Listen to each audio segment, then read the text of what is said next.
warahmatullahi wabarakatuh. Hai anak-anak, apa kabarnya? Semoga dalam keadaan sehat semuanya ya. Walaupun dalam masa pandemi ini kita tahu nih, ingat pesan ibu, pakai maskermu. Nah, jadi cuci tangan pakai sabun dan jaga jarakmu. Jadi anak-anak tetap ingat pesan ibu ya, tetap jaga 3M-nya. Nah, hari ini ketemu lagi dengan Ibu Anissa di mata pelajaran perbankan dasar.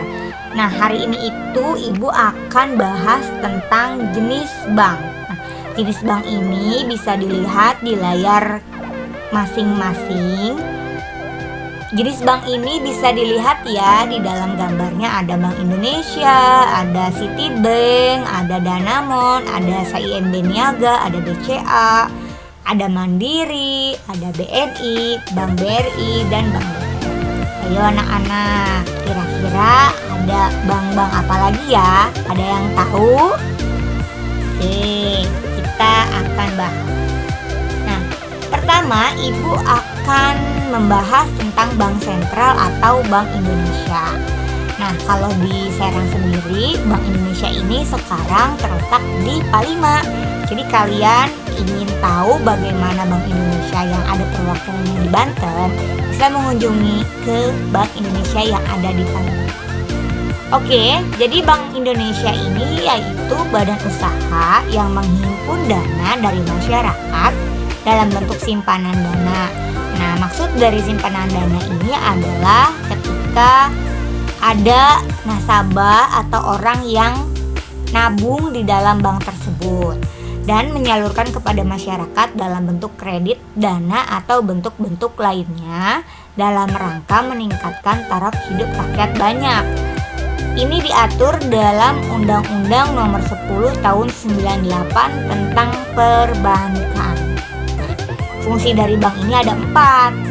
Yang pertama sebagai penghimpun dana masyarakat. Itu artinya kan masyarakat bisa menabung atau menyimpan dananya di bank. Nah, yang kedua menyalurkan kredit kepada masyarakat. Nah, contohnya kan ada kredit usaha rakyat, ada kredit mobil, ada kredit rumah, ada kredit usaha. Nah, yang ketiga, lembaga penyedia jasa pembayaran serta peredaran uang. Nah, jadi peredaran uang yang ada di Indonesia ini diatur oleh Bank Indonesia agar tidak terjadi inflasi atau mata uang pertukaran Indonesianya itu melemah. Nah, yang keempat, meningkatkan kesejahteraan atau taraf hidup rakyat banyak. Jadi fungsi bank yang terakhir ini untuk mensejahterakan rakyat. Nah, peran Bank Indonesia sendiri ada 3, yaitu ada sebagai bank sirkulasi, bankers bank, dan lenders of last resort. Yang pertama, bank sirkulasi ini yaitu Bank Indonesia ini mempunyai hak tunggal untuk mengedarkan uang kertas dan uang logam sebagai alat pembayaran yang sah, yaitu hak oktroy. Artinya uang yang beredar selama ini di negara kita ini diciptakan dan diatur oleh Bank Indonesia. Yang kedua sebagai bankers bank. Bankers bank ini artinya Bank Indonesia ini menjadi sumber dana bagi bank-bank di Indonesia untuk dapat meminta bantuan permodalan dalam rangka pemberian kredit pada nasabah. Contoh dalam pemberian kreditnya ini likuiditas biasa atau kredit likuiditas gadai ulang. Yang ketiga yaitu lender of last resort. Ini adalah Bank Indonesia meminjamkan pada tingkat terakhir. Nah, contohnya ini likuiditas darurat. Jadi Bank Indonesia akan memberikan bantuan kepada bank-bank yang ada di Indonesia apabila bank tersebut mengalami pailit atau hampir bangkrut. Contohnya ya, yang baru-baru ini terjadi anak-anak, adanya kasus Bank Banten yang tidak bisa beroperasi selama beberapa hari. Itu proses penarikan, pencairan, clearing itu tidak bisa dilakukan karena karena dana Bank Bantennya itu kurang. Nah, ini salah satu fungsi dari Bank Indonesia ini untuk tetap memberikan bantuan, itu namanya kredit likuiditas darurat. Tapi sekarang Bank Banten ini sudah bisa berjalan normal lagi ya anak-anak, karena ada juga dari OJK, yaitu Otoritas Jasa Keuangan, yang menanggulanginya. Bank Indonesia sebagai pelaksana kebijakan moneter.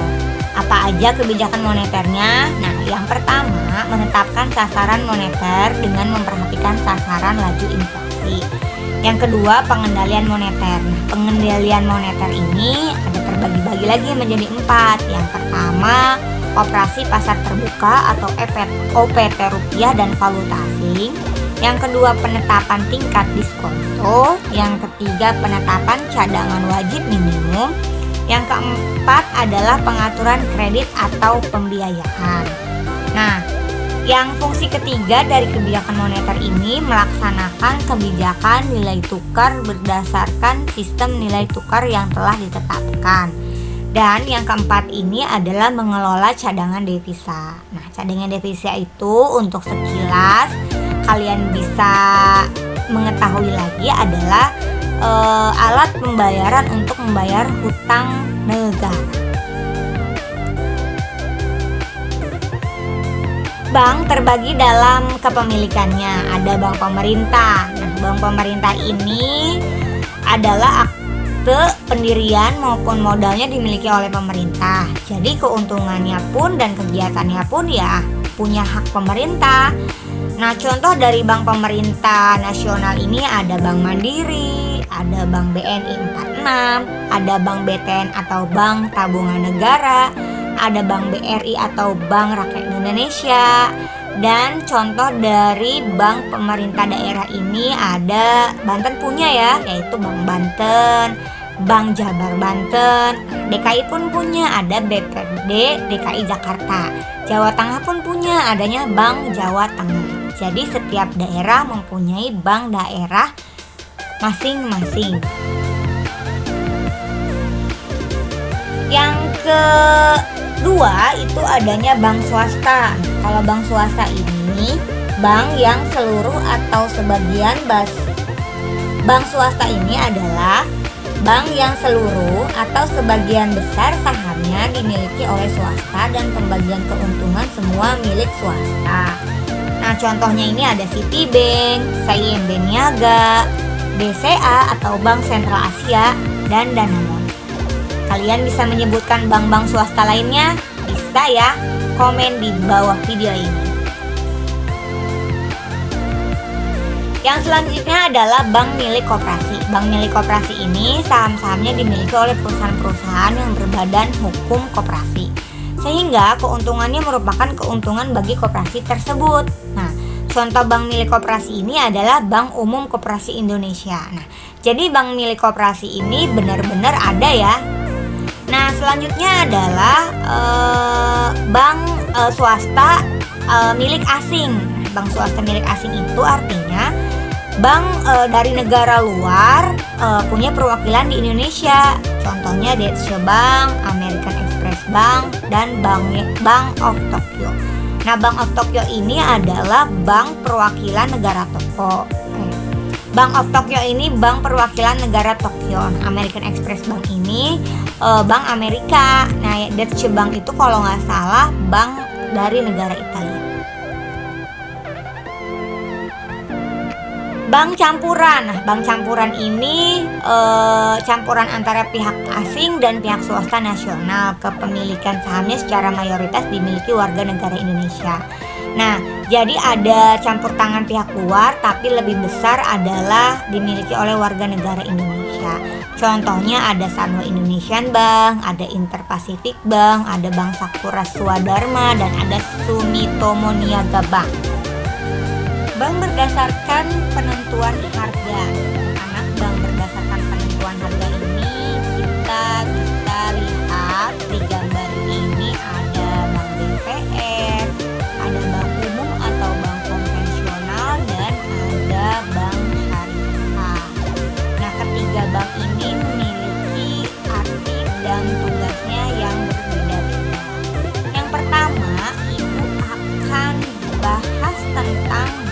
konvensional atau biasa disebut dengan bank umum. Bank umum ini bank yang melaksanakan kegiatan usaha secara konvensional, dana atau berdasarkan prinsip syariah yang dalam kegiatannya memberikan jasa dalam lalu lintas pembayaran. Nah, anak-anak jangan bingung. Nah, bank umum ini terbagi dalam dua, ada bank umum konvensional, ada bank umum syariah. Nah, kenapa tadi ada yang konvensional atau berdasarkan prinsip syariah? Nah, kita tahu bahwa berkembangnya zaman sekarang sudah banyak berdiri bank-bank syariah merupakan anak dari bank umum itu sendiri. Contohnya adalah Bank BNI Syariah, Bank Mandiri Syariah. Itu adalah contoh dari perkembangan bank konvensional yang mempunyai bank syariah. Nah, kita bahas fungsi bank umumnya dulu. Yang pertama, Fungsi bank umum ini masuk dalam Undang-Undang Nomor 10 Tahun 1998 Pasal 6 antara lain. Yang pertama, menghimpun dana dari masyarakat dalam bentuk simpanan, giro, deposito berjangka, sertifikat deposito, tabungan, dan lain-lain. Nah, yang kedua, memberikan kredit. Memberikan kredit ini bisa berupa kredit usaha, bisa juga kredit rumah, bisa juga dengan kredit kendaraan, bisa juga dengan kredit usaha yang lebih tinggi lagi ya kan, kalaupun itu adalah kredit usaha rakyat. Nah, yang ketiga ini menerbitkan surat pengakuan hutang. Yang keempat, membeli, menjual atau menjamin atas resiko sendiri maupun untuk kepentingan atas perintah nasabahnya surat-surat berharga. Itu ada 1. SBI, obligasi, saham, dan lain-lain. Yang kelima, memindahkan uang baik untuk kepentingan sendiri maupun nasabah yang biasa dikenal dengan istilah transfer. Yang keenam, menyediakan tempat untuk manimuan barang dan surat berharga, biasa disebut dengan safe deposit box. Nah, jadi misalkan kalian punya sertifikat atau orang tua kalian punya sertifikat atau punya emas, kalau ditaruh di rumah itu kan riskan ya, bisa amit-amitnya banjir atau ada hal-hal yang tidak diinginkan terjadi. Nah, bisa dititipkan tuh di bank. Itu namanya safe deposito box, artinya surat-surat berharga kalian tetap aman. Ini terbagi dalam dua, ada bank umum milik negara dan bank umum milik swasta. Ini sudah dibahas sebelumnya ya, masuknya bank BTN itu bank milik negara, bank swasta itu bank BCA contohnya. Tadi di awal disebutkan bahwa bank konvensional itu atau bank umum ini terbagi dua, ada yang konvensional dan ada yang kedua yaitu syariah atau berdasarkan prinsip-prinsip syariah. Nah, ini masuk ke dalam pembahasan tentang bank syariah lebih dalam. Bank syariah ini artinya berdasarkan hukum Islam, demokrasi ekonomi serta prinsip kehati-hatian. Bank syariah ini bertujuan untuk menunjang pelaksanaan pembangunan nasional dalam rangka meningkatkan keadilan, kebersamaan, dan pemerataan kesejahteraan rakyat. Contoh dari bank syariah ini ada Bank Mandiri Syariah, ada BNI Syariah, ada Bank Muamalat. Nah, produk dan jasa bank syariah ini sepertinya agak kurang sering dikenal oleh masyarakat karena jadi masyarakat belum tahu banyak ya tentang produk-produk apa saja. Nah, Ibu akan bahas nih ya anak-anak, ada produk penghimpunan. Itu penghimpunan itu contohnya adalah prinsip wadiah, itu berupa tabungan dan giro, dan prinsip mudah rubah, ada deposito dan tabungan. Jadi bank syariah ini sesuai akad pertama ketika dia membuat perjanjian dengan banknya. Nah, jadi kalau penghimpunan atau biasa nabung itu nanti ditanya oleh pihak customer service-nya, ini tabungan mau berupa apa, wadiah atau mudharabah. Nah, kalau wadiah ini adalah proses penghimpunan dana hanya kita menitip. Artinya kita tidak mendapat bagi hasil dari bank tersebut dan kita pun tidak terkena potongan tabungan. Nah, kalau mudharabah ini adalah prinsip menabung dengan sistem bagi hasil. Nah, yang kedua adalah penyaluran. Penyaluran ini ada prinsip jual beli, ada murabahah, ada istisna, ada salam. Yang selanjutnya di penyaluran ini ada prinsip ujroh, ada ijarah, ada INBT, dan ada prinsip bagi hasil. Nah, prinsip bagi hasil ini ada mudharabah dan musyarakah. Nah, jasa-jasa keuangan Bank Indonesia ini ada wakalah, ada kafalah, ada hiwalah, ada ran, ada qard, dan ada saf. Jenis bank berdasarkan target pasar ini terbagi dalam 3 kategori. Yang pertama adalah bank retail atau retail bank. Yang kedua bank corporate atau corporate bank, dan yang ketiga retail corporate bank. Jadi perpaduan antara retail bank dan bank corporate. Nah, bank retail ini adalah jenis bank yang memfokuskan diri pada pelayanan dan transaksi nasabah retail. Yang kedua, nasabah retail adalah nasabah individual atau badan usaha yang skalanya kecil, yakni kurang dari 20 miliar. Nah, anak-anak biasa kan mengenal retail, usaha retail. Nah, usaha retail ini artinya usaha yang modalnya kurang dari 20 miliar. Wah, 20 miliar buat anak-anak dan ibu sendiri besar ya.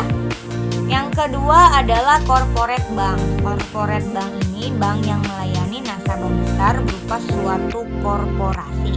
Nah, biasanya lebih dari 20 miliar pastinya ya. Kayak misalkan perusahaan MNC Group atau perusahaan-perusahaan besar yang ada di Indonesia.